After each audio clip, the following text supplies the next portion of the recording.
my father, God's General, Apostle Professor Johnson Suleman. Daddy, is another wonderful birthday to celebrate you again. On behalf of Omega Fire Ministry Maryland and the entire membership and my family and the entire DMV, we wish to celebrate you today on your glorious, wonderful birthday.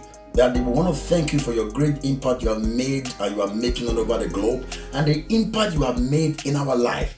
We use this to celebrate you and to appreciate the grace of God upon your life. Thank you, Father, for being there for us. Thank you, Father, for being the Father of all. We celebrate you today. We wish you a long life and a happy birthday celebration. God bless you. We love you. Omega family, what do you say? Happy birthday! We love you.